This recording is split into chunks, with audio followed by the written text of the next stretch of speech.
Welcome to Get Cruise Ship and Phone More. Smash that subscribe button to stay updated with the latest cruise news. Hello, travel partners. I can't believe that we're approaching the anniversary of our suspending all of our cruises. Ugh. It's been a year of frustration and of disappointment, a year of anger and uncertainty. But finally, we are beginning to see the light of day. I wanted to make sure you're aware of all that we here at the Royal Caribbean Group are doing to prepare for our healthy return to service, working with you, our travel advisors, governments, medical experts, etc. Ironically, while we are now entering what should be the most positive phase of the process, it may also be one of the most frustrating phases. These are the most hopeful days we have had in a long time, but as we get closer to our goal, we inevitably also get more impatient to reach it. It's like eating dinner. I don't know about you, but I don't think about dessert before I go out to dinner. But once I've finished my entree, I can't wait for the dessert. I think we're entering that kind of a period now with respect to the virus as well. The really good news is that we are in the midst of a rapid and dramatic decline in cases and fatalities.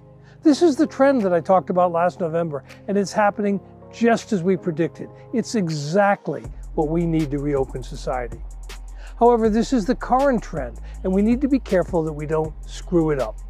As eager as I am to get to dessert, especially if it involves chocolate cake, I know I should eat my entree before I eat the cake. The determining factor to our ability to get society to reopen and to get cruising started again is getting this disease under control. We now have the ultimate weapon to do that, the vaccines. In fact, we have 3 vaccines which have all proven to be safe and effective in containing this virus, and they are being rapidly deployed. It does take a while for the machinery to really get into gear, but that machinery now seems to be in full swing, and we're vaccinating almost 2 million people every day in the United States. The beautiful part of this is that we know the vaccines work. We're no longer talking about theory or expectations. For example, in Israel, where the level of vaccinations is one of the highest in the world, the drop in cases has been clear and beautiful to watch. The statistics are impressive. Now, in the test phase, the vaccines were 95% effective. But in the real world, they've done even better and have demonstrated a 99% efficacy against anyone getting seriously ill from the disease. Speaking of Israel, we announced today that Royal Caribbean International will soon be starting cruise operations from Israel, going to Greece and to Cyprus. And we will be doing this on our newest ship, Odyssey of the Seas, which delivers in about a month. All crew will be vaccinated, and all guests over 16 will be vaccinated. This is a big deal. It will give us a new opportunity to demonstrate in a tangible way how we can accomplish our goal of operating cruises in an appropriate and safe manner. The question is no longer when will cruising resume. It already has resumed. Odyssey of the Seas will be our 5th ship operating around the world and is very much a part of our ramp up. As you know, we've been operating in Singapore and the Canary Islands for some time. MSC is operating in Italy, and soon now we will be operating in Israel, Greece, and Cyprus. Cruising has restarted, and it will ramp up nicely. We're well aware that COVID-19 isn't going to be eradicated, and it will always be possible that there will be cases on ships, just as there will be cases on land. However, I believe it's also possible to establish strong protocols to deal with those cases when they arise. Our goal is to isolate individual cases so they don't become an outbreak which ruins the vacation of everyone else. Our isolation and contact tracing protocols will help isolate the few cases that do occur, and we believe that these protocols will be an important element in our ability to ramp up cruises in a reassuring manner. Clearly, the experiences in Singapore, in Germany, in Italy, and the Canary Islands are demonstrating that safe and healthy cruising is possible. They're also demonstrating, every day that we sail, just how much pent-up demand there is amongst our guests. In fact, demand in Singapore has been so high that we've extended the season there by 3 months. Governments around the world are beginning to recognize this growing demand for travel and to understand that their policies and regulations have to create a framework where safe travel, including on cruise ships, can resume. The public craves the opportunity to cruise, and the economy needs the employment that the cruise industry provides. But it's a slow process, and we need to be patient. I am so eager to get back to normal business that I could scream, but we need to do this carefully and methodically. At the Royal Caribbean Group, we've taken steps to protect our financial strength, and we're trying to help our travel advisor friends get through these last few months with our RCL Cares program. So this raises the question of whether we will require vaccines on all of our sailings.